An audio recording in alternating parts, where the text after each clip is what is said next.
Hey guys, what's up? It's me, Thomas. Tonight we're back here with Wrestling with Regret with another classic pay-per-view review. Tonight, well, it's a new one with WCW Superbrawl in 1992, with Lex Luger taking on Sting for the world title. I think. Hard to say. Well, without any further ado, how about we take a look at this Superbrawl and see how it did. Be sure to like, subscribe for more. Hope you enjoy it. Let's check it out. Oh my gosh, that was Paulie Dangerously, and he was in a ninja outfit. I squeal. Oh, it's the second Superbrawl. The early 1990s was a very tumultuous period for WCW, especially when it came to who was at the very top of the food chain, the EVP of the company. There was a lot of turnover during that time period. Of course, there was the Jim Herd era. It was apparently so bad that it got Ric Flair to up and quit while he was champion. Had to take the WCW title to WWE. But what about that sweet middle point, the K. Allen Fry era? That's what we're focusing on today. K. Allen Fry? This week's classic review, WCW Superbrawl 2 from Leap Year Day, February 29, 1992 at the Mecca Arena in Milwaukee, Wisconsin. This show was kind of curious to see if we got a leap year this year now. Over at patreon.com/wrestlingwithregret. Just 28. Let's talk about the venue here and how it looks. I always like looking outside of the confines of like a wrestling set to look at the venue itself to see just what kind of fun little features it has. I dig the old theater stage surrounding the entranceway here, the way the rafters look and up at the definitely looks like a big old Coliseum. Old style here. 5,000 folks in attendance here, 160,000 pay-per-view. That Jesse the Body? And we open the show with about 7 minutes of Bischoff? pure talking. Tony Schiavone, Eric Bischoff, they lead things off. We go to Missy Hyatt backstage. Jim Ross in the ring. He welcomes the new broadcast colleague, Jesse the Body Ventura, who wheels in on a Harley Davidson. Well, damn, I guess that actually was an accurate point in the Jesse Ventura story. Then when those guys get done talking, we go back to Schiavone and Bischoff for a minute because everyone's talking here, and we just didn't have hype packages to really kind of pad for time back in the day. Talking was all we had in the early 90s. But it's okay because the first actual match we get here in this show is truly an all-time classic. It's for the Light Heavyweight Championship. Don't get used to seeing that much longer. As Jushin Thunder Liger defends against Flying Brian Pillman, the former champion. Liger and Pillman. That starts out fast here by Brian with some arm drags and such. We get a double drop kick at a standoff. Jesse says Liger reminds him of the Predator. Liger with the moonsault. Wrong mask, dude. Cool fake-out move off the ropes. You don't see that very often in 92. Brian's got to go to the ropes to escape the surfboard a couple of times. Big old drop kick in the corner. I also like Liger's cool twist into a sunset flip here. Liger puts Pillman in the figure 4 leg lock. We get some slaps. The whole counter. The ref's got to pull him apart himself. Pillman attempts to fire a comeback. Liger cuts him off and comes at him with a flying senton. On the apron, Pillman blocks a turnbuckle attack, hits a flying clothesline. He suplexes Liger out of the ring, hits another dive to follow up. Then he goes for another attack, lands on a barricade. Liger goes for a flying nothing, but it's intercepted. We get the double missed dropkick again, and they double down. Comes full circle. We get a double missed heel kick as well. Big dive off the top. What are they planning there? 2 3/4. Suddenly the two have what looks to be a video game glitch, and we get a kick out. Kind of does. By Liger. He goes to the splash, but he misses. Pillman with a roll-up to win the match and the title, and yay, sportsmanship. And yay, this match as well. 4.5 stars out of 5. That was actually pretty good. I said, this is just an all-timer. So far ahead of its time. The stuff you see in this match here was just not the norm in 92. You kind of look at that today and think it's kind of old hat, but like that's the building blocks. A match like that, think of how many young kids were watching that in attendance and watching on TV and saying, oh, that's what I want to do when I get older and be a wrestler. That, I'm sure, influenced so many people, that match alone. And it's also... fair enough, though. You guys remember history. I get deactivated because of Bill Watts' no over-the-top rule. Like, jeez, dude. Like, so much for building to the future there, man. Sheesh. Gotta feel bad for the guys. Like, they gave it their all, but thanks to some booking decision by old Bill Watts over there. Ugh. Kinda feel bad for him. Probably why many of the cruiserweights don't really become world champions. That's the old mentality, like, oh, you gotta be big and strong to be a world champion. Yeah, no, not anymore. Because let's be real, you be a prick. Anyway. Crazy to think it's not too long after this, just a few months later, that Bill Watts would come into the company, look at what he had, and say, no, let's just get rid of all the stuff that made these guys cool. We hear once again from Tony and Eric. Awesome show, great job. They toss back Missy Hyatt, who's interviewing the tailor-made man in his big old Ted DiBiase pajamas. Terry says he tried to recruit Marcus Bagwell and take him under his wing, but Marcus didn't want that. Cool line by Terry here where he says, I was going to teach you how to be a winner, now I'm going to teach you how to be a loser. It's a good closing line, but I was watching this interview and it dawned on me, you know the reason Terry Taylor never really crossed that threshold and became a bigger star? Just look at his eyes, totally dead up there. We go now to the winner of the guest ring announcer contest, Barry Abrams from Syracuse. Look at that combo there, the tuxedo top and jacket, basketball shorts underneath. Our next match is Marcus Alexander Bagwell taking on the Taylor-made man. Jim Ross mentioning that Taylor is one half of the U.S. Tag Champs alongside Greg Valentine, who is not here on the show, nor is the belt. Taylor starts off with a headlock. Bagwell selling in a really weird way with his hand on his hip. Marcus catches Taylor off guard. They start mouthing off to each other and getting chippy. Bagwell goes on a nice run. Big top rope cross body. Taylor powders for a moment on the ramp. The action spills to the outside. Who's the heel face here? Buff into the barricade, hits him with a big old right hand. Back in the ring, Taylor just bullying Bagwell, staying on the Okay, so Bagwell's face, there's a lot of air there. The crowd gets on them for that. Taylor hits a big top rope splash, but it's a 2 count. They struggle their way into the roll-up. This first hole counts the 3. Bagwell and Taylor keep going as if it was a 2 count, but the match did indeed end. Taylor takes his frustration out on the poor kid for his botch and goes on his merry way. I give this one 1.5 stars out of 5. I mean, I will give Terry Taylor credit. I gave him his flowers the last time I reviewed a match of his from '87. He did his best here. Marcus still pretty green around the gills, and they tried, but it just didn't pull off that well. And that ending with the botched 3 count, or there wasn't supposed to be a 3 count, it sure was unfortunate. Backstage. Yeah, I'll be real. Like, what the hell? Like, you think someone had been like, oh, whoops. Like, I still remember when I think Theodore had a 3 count. It was like, you know what, I'm just gonna ignore it. I mean, yeah, fair, but geez, odd. Oof. You think? Yeah, I'm guessing this is why some wrestlers, you know, go through the match to make sure it's right. Because let's be real, if you go out there and accidentally do that, you're never gonna hear the end of it in the backstage area. Oof. Yeah, honestly, if you're working with a rookie or someone who's green, you might want to have them run through the match with you just to make sure they know, like, from muscle memory. That's all I'm gonna say. And again, this is coming from a guy who's never been in the industry. And also, going back to the Syracuse kid, what the hell WCW was making you wear there? Like, really? Makes you go top, like, what the hell? You expect, like, a YouTuber to wear something like that. Not someone on live TV. Or, in this case, pay-per-view. Yeesh. Poor kid.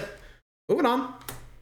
Stage once again with Missy Hyatt outside Lex Luger's locker room. She wants to get the champ, but then in comes his manager, Harley Race. He says Luger's in the best shape of his life and that tonight he's the champion, tomorrow he'll be the champion because he is the champion. Can't argue with that logic. Up next, what? Cactus Jack taking on big man Ron Simmons wearing those FSP Foley and colors. Ron. This should be fun. Feuding for the last couple of months, usually in a series of tag team matches with different partners. Jack recently had a falling out with his partner, Abdul the Butcher, and Abby's even helped Simmons out on a couple of occasions in the build. Thanks, Abdullah. The fists are flying soon after the bell rings. Cactus doing the hangman spot right out the gate. Fighting in and out of the ring. Simmons with a face buster. Jack hits back with a big clothesline. I still remember the story time where Mick was doing some crazy things and Ron was like, no. Jesse and I had the same thought that maybe he's the usher for the evening. Back to the outside they go. Jack slams Ron to the floor, then does that big old elbow drop off the second rope and onto the floor. It's always painful to watch, but so usually it's on the apron. I've really seen it from the second rope. Grabs the rope. He does hit it a few minutes later. There you go.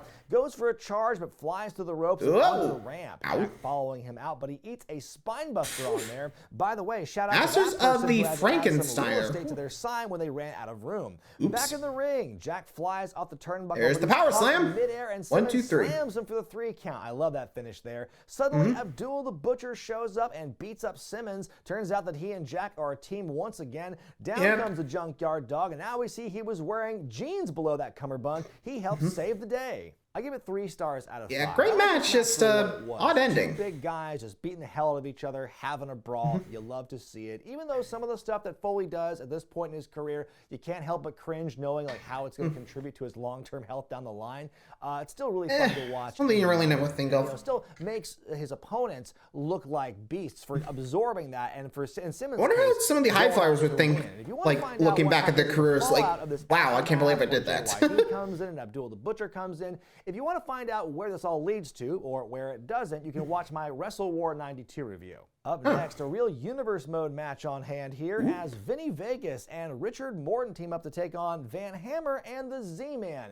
Tom Zink and Kevin Nash. Pairing of guys here in this matchup, but it turns out there's a reason for it because two guys in this match are substitutions. The Z-Man's filling in for Johnny B. Bad, and then you've got Ricky Morton filling in for Mr. Hughes. And it has to be said, Richard Morton is doing the most half-assed heel turn of all time, where he's like, I'll turn heel, but I won't change anything about my look or my gimmick, but I'll do this money hand gesture more. But poor Richard, though, the guy is easily the most qualified and experienced man, more so than the other three people in this match combined. Van Hammer with a big press slam to Morton. He gives Vegas an arm drag, which why would you arm drag a 7-footer? It looks so weird. Big ugly lockup between the two of those guys, like giant immobile bulls. They hit the ropes and Vegas goes for a leapfrog, but Hammer just headbutts him in the stomach. The camera catching Hammer, telling Vinny to hit him. Z-Man with a missile dropkick onto Vegas. Nice sequence here where Z-Man knocks Morton out. That looked like he hit a knee. Dives onto him on the outside, hip toss onto the floor. Some double teaming from Vegas and Morton on Van Hammer. He and Vinny go for a suplex that looked more dangerous than some Canadian destroyers I've seen, but we also get this big ass boot right in the collarbone. Yeesh. Two big guys Looked like he was leaping too. In the middle of the ring and go down. A double hot tag and Z-Man all over Morton hits the roll up out of the corner to pin and win. I give it 1 star out of 5. That was rough. It's not really that bad a match when you consider a lot of chemistry in there. Going into it, you got two guys who are super green, and you got two other guys who are substitutions, and so they have to kind of make do with what they have. So I'll give them credit for putting something passable together. But you know, Van Hammer, Kevin Nash, they're just not there yet. Especially, you know, Van Hammer, I don't think ever gets there. But Kevin Nash does get better. Sorry, man. Speaking of Hammer, though, I will say that cool backflip camera move they have for his entrance, someone needs to bring that back. Morton and Zank did a great job as kind of like carrying this match the best they could. They didn't spend nearly as much time as they should. You can do that nowadays. Guys, you had like Hammer and Vegas spending most of the time in the matchup. Can you imagine how this match would have gone if everything went according to plan and you had Johnny B. Bad and Mr. Hughes in there? Up next, big grudge match here as Barry Windham and Dustin Rhodes take on Stunning Steve Austin and Larry the Cruncher Zbyszko. Love that nickname. It's the name that Zbyszko and Austin versus Dusty. Nice. Anderson attacked Barry Windham at Halloween Havoc the previous year, where they crunched the bones in his hand of that car door attack. Windham came back. It's been working alongside Rhodes and Steamboat as well to fight the dangerous Alliance members as the weeks have gone on. What is the deal with Austin's knee pad here? I think it's supposed to be that early 90s medical greenish gray, but it just looks dirty. Austin gets knocked around. Something tells me he didn't wash that. All over him. Barry's begging for Larry to come in, and we finally get it. The action goes to the ramp. Pile driver attempt is reversed. Windham with a big DDT, and what a great bump. Larry takes a lot of offense here. Windham thrown over the top of the referee's back turn, though. Austin with a leaping attack onto the floor, drops him right on the railing. Wyndham's own momentum's got him flying out of the ring for more damage. He gets worked over for a good long while. We get another accidental head collision, which leads to a double down. Wyndham leans back. Concussions abound here. Rhodes, House of Fire. Dustin with a big bump on the clothesline. Now he's the one taking the heat. Medusa hanging out on the outside, hits the slap. That Jezebel. Rhodes stalks her up the ramp, but then takes a clothesline. Look at how Rhodes and Austin hit those ropes before we get the big cross body. Dustin takes some more abuse, but he's able to drop Austin into the ropes. The Cruncher comes in, but Rhodes able to tag in. Just a big old slap. On Zbyszko. We get ready for the superplex. Larry pushes him off, but Rhodes dumps Zbyszko. Tit for tat. Wyndham with the top rope lariat and the win. 4 stars out of 5 for me on this one. Just an excellent tag team match. Great selling from Austin and Dusty. You got to give them that. One of the best workers in that or any era, I would argue. I think one thing I thought was kind of a missed opportunity was not enough heat on Wyndham's hand because it's very heavily taped up. They make allusions to it on commentary that it's still hurt, but they don't really spend a lot of time in the match working the hand. Kind of a missed opportunity there. Either way, still a great match, and probably would have been the best match of the night had it not been for Pillman and Liger. Eric Bischoff. Yeah, true. It was definitely a fun one, to be honest. You know, I gotta say, it's kind of surprising that Austin could actually do some things like that before the whole, Nick. Yeesh. You kind of feel bad for Austin. His career got shafted after Owen got, a little low. Too low with that pile driver. I mean, I don't think he meant to, but yeesh. Really goes to show you, sometimes even wrestling fast paced, you gotta make sure to slow down every now and again before you injure someone, And hope they don't, say they, injured you like Hulk did with Undertaker. Yeah, I'm not letting that one go. Anyway, Off the Detroit native wearing the Michigan jacket to show his homerism for the Steiners for our next match. But first, Missy wants a word with Ricky Steamboat backstage, so she comes across the Ninja, who's been seen the last few weeks keeping Steamboat company. They open the door and we see Ricky doing some kind of big fire meditation ritual. That can't be safe to do indoors like that. The Ninja freaks out and sends Missy away. She turns around and we find Medusa back from the last match. Medusa tries to flirt with the Ninja to get to Steamboat, but the Ninja's not having any of this. She repeats herself a bunch, finally slaps the Ninja, then he chases her off. Up next for the WCW World Tag Titles, got beautiful Bobby and Arn Anderson, the Dangerous Alliance, taking on the Steiner Bros. Here. It was the team of Wyndham and Steamboat who first beat the Enforcers, Anderson and Zbyszko, for the tag belts at Clash of the Champions back in November. But at a house show in January, you had Anderson and Eaton beat those guys for the tag belts. That brings us to this one here. Oh, hot potato tag titles. We hear that K. Allen Fry, EVP, has barred Paulie dangerously from ringside, and he's in a tizzy. Medusa shows up, presumably having escaped the Ninja backstage, and now she's in the baddie's corner. Eaton and Scott with some back and forth early on. Steiner catching Bobby mid-flying nothing and hits a suplex. See ya. Some good stuff with Rick and Arn here. Steiner's definitely in Arn's head with his dog-like shenanigans. Scott and Arn exchange holds. Scott flips out of a double wrist lock, and Rick hits a double Steiner line. Scott's thrown outside. The Dangerous Alliance. You gotta love the Steiner Bros on tag title.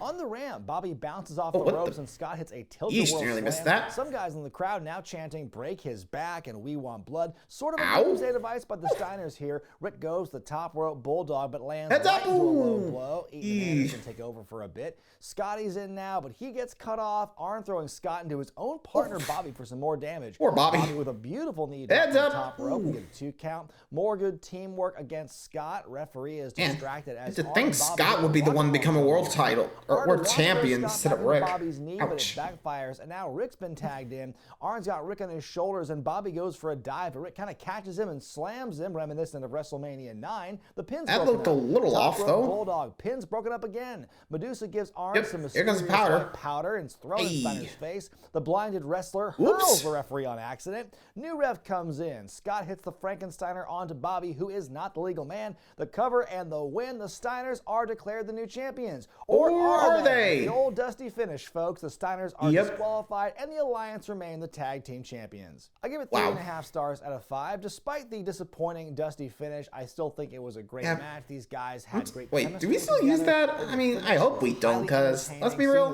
that's gotta stop. Go from pillar to post like that, and the suplex was a lot of fun to watch. I think that, the more I'm watching these WCW shows from this era, seeing those dusty finishes happen almost like once every time I'm doing it, it does get kind of old, and it shows you why that finish got so played out and is so not fun anymore, not great to experience when it happens so often. But be that as it may, still a solid match. We see Ricky Steamboat making his way to the ring, accompanied by his friend the Ninja. Then we go to the U.S. Championship match as Steamboat challenges ravishing Rick Rude. Back in November at Clash of the Champions, Sting was the U.S. champ, but he was jumped by the world champion and former best friend Lex Luger, sent to the hospital. Sting barely made it back in time to defend the belt against Rude, but he ultimately lost the championship. And of course, Rude is the crown jewel of the Dangerous Alliance that began forming in October of the previous year, as we saw when Rude was the WCW Halloween Phantom. At the next Clash of the Champions, Sting and Steamboat beat Rude and Anderson in a tag match, but Rude took the Dragon out of action with multiple Rude Awakenings, setting in motion this title match. Paulie.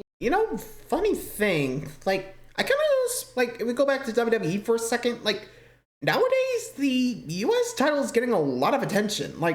Sure, yeah, that's because Roman has both world titles, so you can understand why, but still, it's so weird. Think about it. The U.S. title here is being defended by both workhorses, but nowadays on Raw, you're getting the U.S. title in nearly every main event. It's crazy.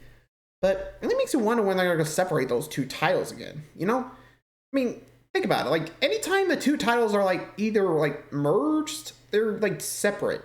I guess the world title's an exception. Let me put an example. With Keith Lee, he won both the North American title and the NXT title, but he had to give up the North American title because he couldn't do both.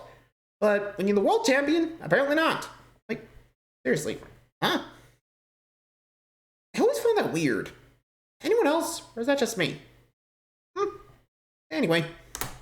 He is also barred from ringside at this match as well, important to point out. Some great heat on Rude. He can't even tell these sweat hogs to keep it down so he can disrobe. They are drowning him out with booze. Some quick back and forth. You know you're a good heel when you're drowned out. Conspicuously sitting at ringside, trying to hide his face in the camera as this match goes on. Yeah, it's Paulie, isn't it? Showing his arm in a major way as he tries to mount some offense. He is still able to slam Ricky around, hits a big clothesline and a back suplex, but the Dragon fights back. He gets Rude in the figure four. Rude's able to break the hold, comes down off the top rope a couple of times, as Jesse says, "There's always time for posing when you're Rick Rude, gorilla." Rude with the chin lock, but Steamboat's able to get Rude onto his shoulders, drop him with the electric chair. Hitting the ropes, we get a mid-air collision, and both men are down. That looks I'm awkward. pretty sure that is at least the fourth time tonight an accidental we have seen that. Dragon knock spot is used as a double down on this show alone. Ricky counters the sleeper into one of his own, but it gets countered. Up on the top rope, Steamboat with a big superplex, but a kick out at two. Dragon's on a huge run at this point. He wants to finish Rude off, but suddenly the Ninja gets on the apron, pulls out a giant cell phone, and dinks Steamboat with it. Yeah, that's Paulie. Covers and wins, retains the championship. Ross saying the Ninja was waddling away like an old woman. It had to be Paulie in disguise, right?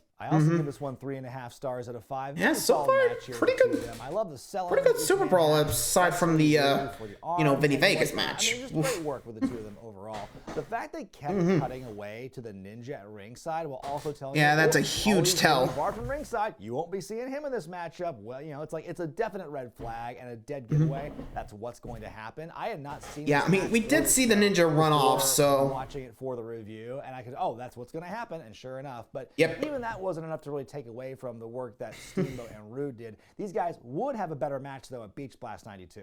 And sure I'll enough, have to cover that again. backstage, Missy Hi, wants to Missy. interview Rude after the match. She opens the locker room Yep. door, and we see Paulie under the Ninja costume. What a scandal! So hang on, if Paul was supposed to be barred from ringside by Kip Allen Fry, and he shows up there anyway under disguise, and the disguise is later revealed, then wouldn't Paulie and Rude be totally screwed right now? In your main event, Yeah, for the WCW true. World I could definitely see that. Championship, you got Lex Luger, The big as narcissist. a house, defending against his former best friend, the man called Sting. It was Luger who jumped Sting back at the Clash, admitted he was paying multiple guys to try and take Sting out of wrestling. Sting got a measure of revenge at Starrcade when he beat Luger in the Battle Bowl, and that's how we got to this big title match. Luger has not been seen at all for the last month or so going into this show, and you can see what he's been doing with his time. He's been pumping that air pump, brother. He's been getting full of the gas, and he is ready for a run with the WBF. But before he does that, though, he's got bodybuilding organization. Luger won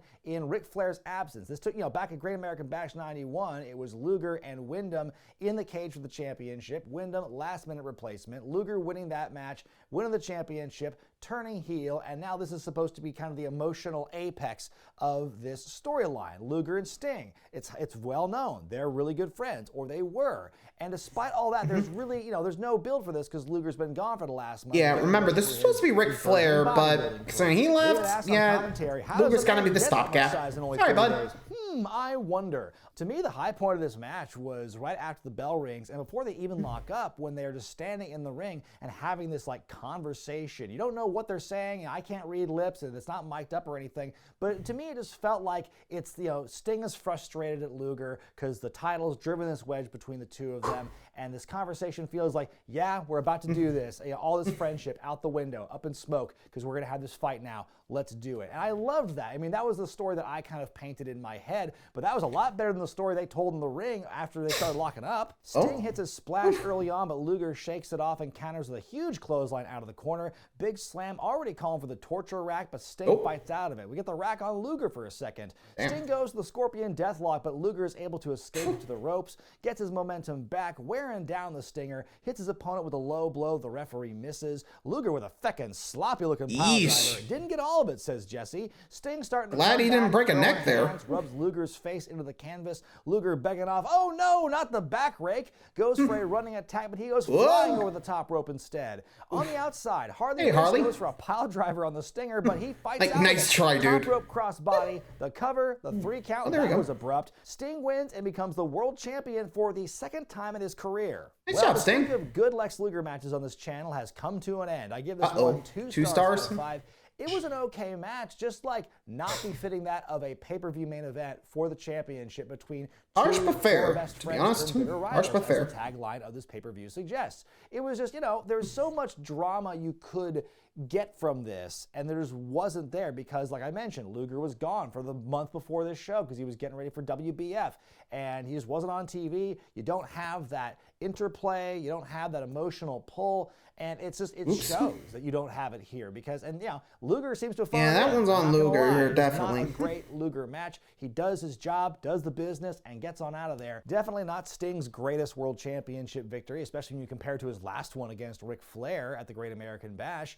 Yeah, not much else to say about it. This was just kind of a disappointing main event, even by Lex Luger standards. That being said, I still consider this to be a real superb brawl. I give the show a B- grade overall. minus. A couple of weird things. Yeah, Taylor Bagwell, considering that botch. Of course, Ouch. Hillman and Liger really setting the bar high with that great match of theirs. And some of the other undercard matches we saw throughout were also, I think, really well done. It's a tough break. The main event went the way it did, but I still think it's a very enjoyable experience, this show overall.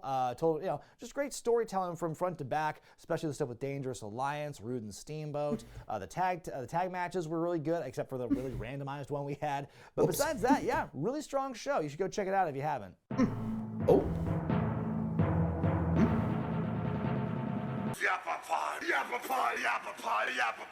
Apple pie? What? Oh, Censored 2000. Well, there's the next one. Apple pie. What? Okay. What is going on here? We're going back to the year 2000 for this next one for Uncensored. So, wish me luck as we head over there. So, for now, thanks for watching, everybody. Till next time, like, subscribe for more. See ya.